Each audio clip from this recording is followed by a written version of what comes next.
Apakah sahabat tahu bagaimana energi matahari bisa menghasilkan energi listrik? Jika belum, mari kita simak ulasan singkat berikut ini.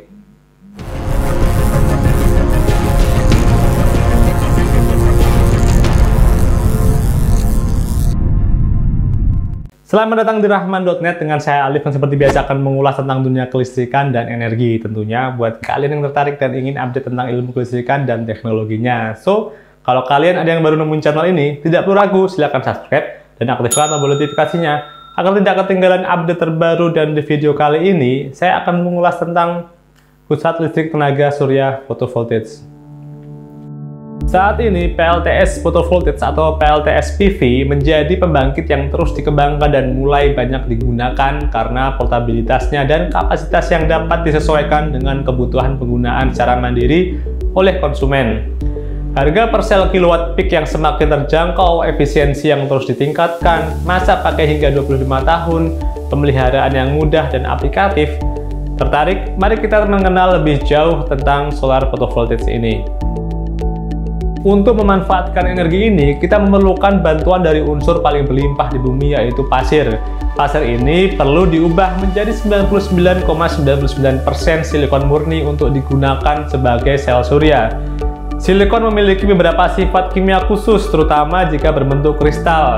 Sebuah atom silikon memiliki 14 elektron. Ketika ada energi yang ditambahkan ke silikon murni, energi panas misalnya, hal ini dapat menyebabkan beberapa elektron membebaskan diri dari ikatan atom. Elektron ini disebut karir bebas yang berjalan secara acak di sekitar kisi kristal dan membawa arus listrik. Untuk membuat sel surya, kita perlu meningkatkan karir bebas pada silikon murni dengan menambah unsur fosfor sehingga menghasilkan silikon negatif atau N-type, dan bagian lain dari silikon ditambah dengan unsur boron sehingga menghasilkan silikon positif atau P-type yang membawa muatan positif.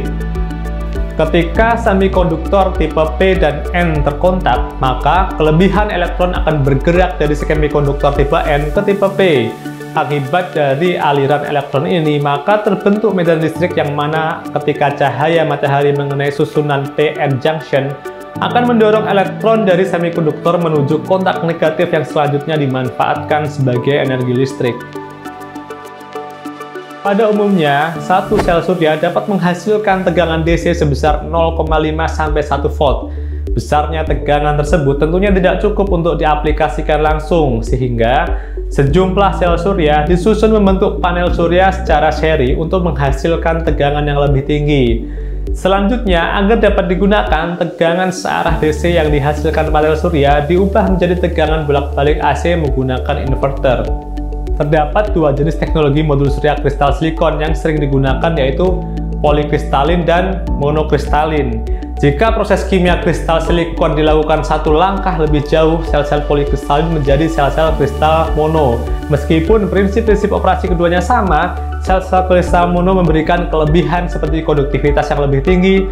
Hal ini tentunya berdampak pada peningkatan efisiensi. Kelebihan lainnya yang ditawarkan kristal mono yaitu berkinerja lebih baik pada suhu tinggi, sehingga sesuai untuk dipasang di daerah dengan suhu panas. Seperti Jakarta misalnya, berbeda dengan jenis polikristalin yang kurang efisien pada suhu yang tinggi. Pemanfaatan solar PV.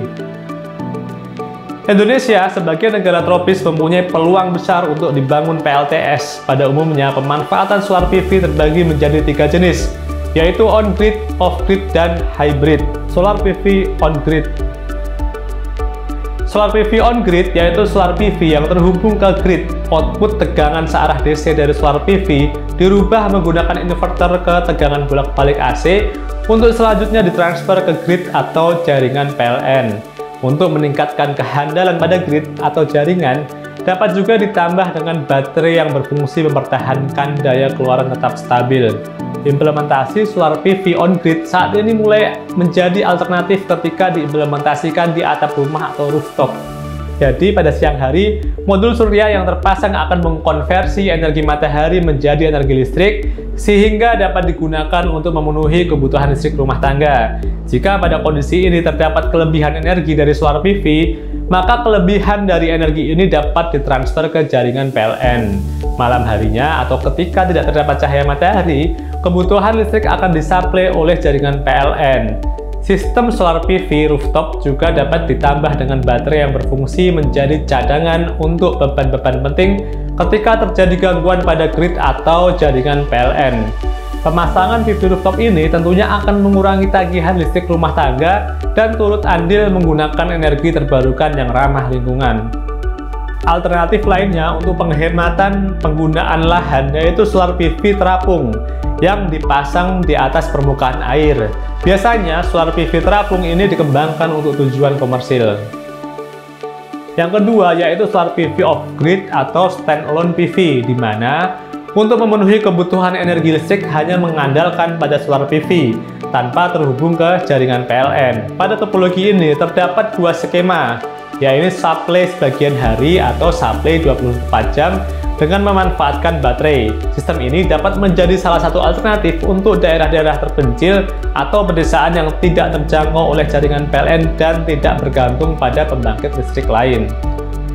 Yang ketiga yaitu solar PV hybrid, di mana terdapat dua atau lebih pembangkit listrik dengan sumber yang berbeda terhubung pada solar PV. Umumnya, pembangkit yang banyak digunakan pada sistem hybrid dengan solar PV adalah PLTD diesel atau PLTMH mikrohidro dan PLT Bayu. Tujuan dari penggabungan sistem ini yaitu untuk mencapai keandalan supply dan efisiensi.